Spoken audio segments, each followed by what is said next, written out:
Hey everybody, good to see you. Thanks for inviting me to be a part of this. Wish I could be there to partake in the discussion and look at all the other issues that you're contemplating there. Thanks again.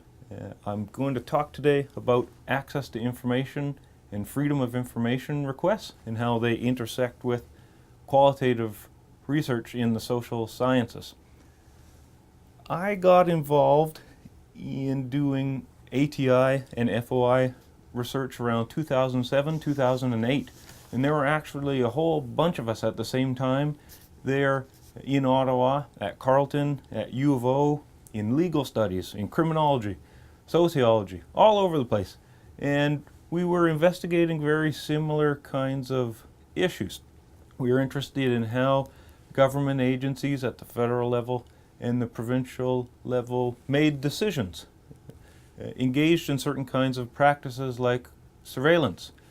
And we were unsatisfied with kind of conventional data sets out there, such as media articles, that we could collect to answer these kinds of questions. We also were unable to set up interviews and conduct observations, which would be ideal, but when you're talking about a CSIS agent, for instance, you can't exactly go out for coffee with them and chat with them about their work. So, a whole bunch of us at the same time got interested in ATI and FOI research, and we were really helping each other out. We would submit requests for one another, we would help interpret the disclosures, and I guess you could call it kind of like the Ottawa School of Political Sociology. It's not political sociology in the conventional sense of we were interested in voting behavior or things like that, but we were exploring different social processes and how they overlapped with decision making in various government bodies. So I was really happy to be a part of that network of folks who were using ATI and FOI, learning from investigative journalists who were, and for a long time have been drawing on ATI and FOI to do similar inquiries. I guess the difference is that in social science we're using theory as a tool to help frame our research designs and to help interpret the findings. Second point about ATI and FOI that I was asked to address has to do with the kinds of research questions that ATI and FOI is useful for exploring. And I think a kind of basic distinction in research design in social sciences has to do with what questions and how questions. And how questions allow us to explore processes that are unfolding over time. And I really think that ATI and FOI requests as part of a research design allow us to explore how questions. How does CSIS engage in categorization of social movement participants? That kind of question. How does CSE make decisions about risk and threat levels of prisoners, for instance? So those are how questions. They allow you to explore different kinds of connections within those agencies unfolding over time. And so it's not just a kind of what question where you become satisfied when you figure out and you can point at, well, X, Y, or Z. It's a process that we're exploring, and that's why use of ATI and FOI requests in this way is consistent with sociology, because at the end of the day, sociologists are interested in exploring, doing research on social processes. My own research, I've used ATI and FOI requests in a variety of different research designs. Most recently, I've been working on a project with Randy Lippert at University of Windsor on varieties of corporate security, mostly at the municipal level, but also the provincial level and now the federal level. Corporate security is in-house security or proprietary security that is providing security for an agency, and they're not contract private security, they're not public police. And so in this research design, we are fortunate to be able to interview practitioners about their work. We're fortunate to be able to conduct observations at some sites, but we also use ATI and FOI requests to locate the kinds of documents that we would we'd be unable to locate otherwise. such as threat risk assessments, such as sometimes emails about procurement of different surveillance technologies. And so this speaks to, I guess, a broader point about the role of ATI and FOI in social science research. And I do think it's useful to use ATI and FOI requests alongside other ways of producing qualitative data. Another study that I've worked on that was along the same lines was about conservation officers and policing in Canada. And so very similar. I did interviews, I did observations, but I also used ATI and FOI to get at the occurrence reports of officers, which tells us a kind of different story about their work, how they get involved in regulation of homeless, unhoused persons in different parks in Canadian cities. So that's the way I like to use ATI FOI. Usually is in conjunction with other data production tools. However, sometimes it's not possible to do interviews. It's not possible to do observations, and so ATI FOI is still useful. In that case, for instance, research on CSIS or other federal agencies and branches of agencies where you can't talk to the persons working there. They're not allowed to talk to you about their work for a variety of reasons. And so ATI FOI still allows us to locate some texts within those agencies and have some kind of understanding about how decisions are made, what kind of practices and processes are unfolding in that agency.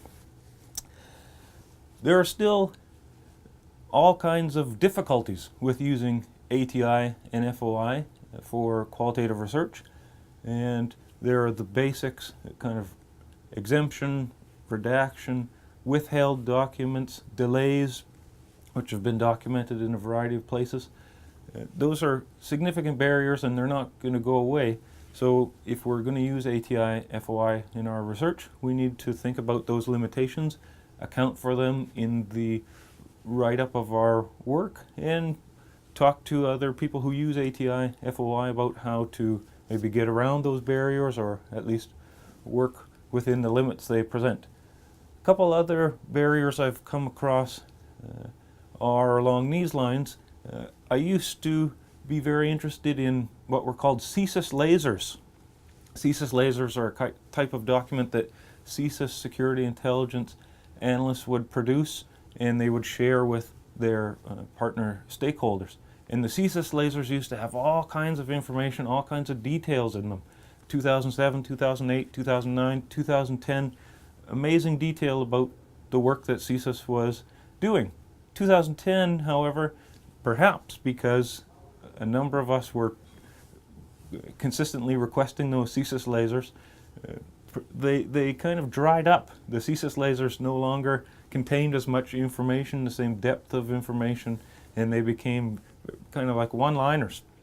So that's a barrier when the documents that you routinely request access to start to dry up because perhaps you're requesting them or for some other reason a change within the agency. And that really speaks to a point that Mike Larson and I made in a piece that government agencies are really kind of live archives. They're categorizing information, they're putting it in different places, and they have all kinds of stores of information that you can request access to using ATI FOI, but it's live. It's changing all the time. The way that the information is categorized and classified, it changes. The names of the document change and the contents of the documents can change. So that's a significant barrier insofar as this archive that is government record production and holding, it's changing all the time. So trying to keep on top of how it's changing, trying to understand how it's changing, using ATI FOI to understand how decisions are made about how to classify, categorize, prepare documents within government. It's fascinating, but it's also a big challenge. A couple other points that I want to address, I guess tips and advice for folks who are starting to use ATI FOI. One would be access some of the literature out there on research design and ATI FOI. and a lot of it has been prepared by investigative journalists. So turn to what investigative journalists are saying about how to use ATI-FOI, but also pay attention to their stories. Oftentimes they have great tips about the keywords they're using in their requests and some of the long drawn out access procedures that they've had to engage in to dig up some really important data. So that's the first tip, would be learn from investigative journalists about how they make their inquiries and try to incorporate that into your research in social science. And then I guess another tip would be approach it like you're on a team. Too often in social science, in academia, people get these big egos, and there's kind of individualization of academic work, and I think that's the wrong way to think about it. Team up with somebody in your cohort, team up with somebody at another university, and work with them. Make requests on each other's behalf, look at these data, interpret them together, write articles together, stories together, work on projects together. I think a team focus within social science is the way to go, because we can't understand these government agencies by ourselves. One person alone can't do it. It requires teams.